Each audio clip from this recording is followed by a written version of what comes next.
Le candidat député national numéro 9 et numéro 8 au niveau provincial gagne du terrain à Malemba-Nkulu en pleine campagne électorale. Félix Kabange-Numbi est venu apporter son soutien aux sinistrés de l'incendie criminel perpétré par des inciviques à Malemba-Nkulu. Un geste de générosité posé par Félix Kabange-Numbi au profit de sa base. Investi de plein pied dans la campagne électorale, le candidat député national numéro 9 et 8 au niveau provincial a consacré ces quelques heures à l'assistance des sinistrés de l'incendie à Malemba-Nkulu. Plus de 30 maisons d'habitation et quelques écoles de référence ont été incendiées par des inciviques. Un acte criminel qui déplore Félix Kabange-Numbi, saisi par le Conseil de sécurité de ce coin. Il y a eu des inciviques qui ont brûlé, c'était au départ une dizaine de maisons.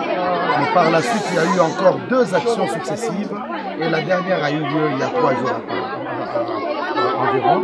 Il y a plus d'une trentaine de maisons qui ont été incendiées et malheureusement, je venais d'apprendre ce matin, il y a également 5 écoles qui ont été incendiées. Encore des actes criminels. Jusqu'à présent, on ne sait pas, toutes les enquêtes menées n'ont pas identifié qui a fait ça.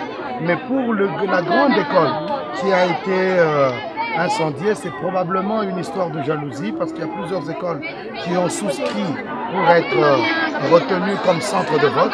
Mais c'est cette école avec une dame qui est très dynamique, qui a toujours été retenue comme centre de vote. Apparemment, c'est dans ce cadre-là qu'on a mangé.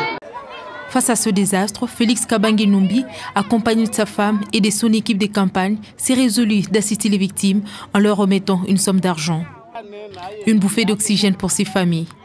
Son assistance a consisté aussi à la réhabilitation des infrastructures scolaires brûlées.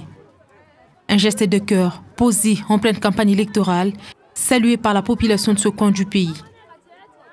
C'est ainsi que nous avons décidé d'accompagner et d'aider toutes les personnes qui ont eu à voir leur maison incendiée et de réhabiliter les écoles.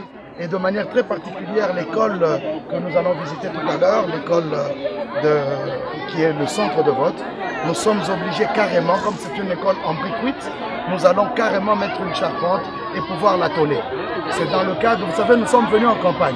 Mais quand nous trouvons des problèmes sociaux de ce genre, nous sommes vraiment obligés de pouvoir le faire. Durant son séjour à Mukanga, le ministre de l'Aménagement du Territoire a aussi tenu un grand meeting populaire tard la nuit. À l'issue de cet événement, il a mobilisé l'électorat pour soutenir massivement le candidat du Front commun pour le Congo à la présidentielle, Emmanuel Ramazani Shadari.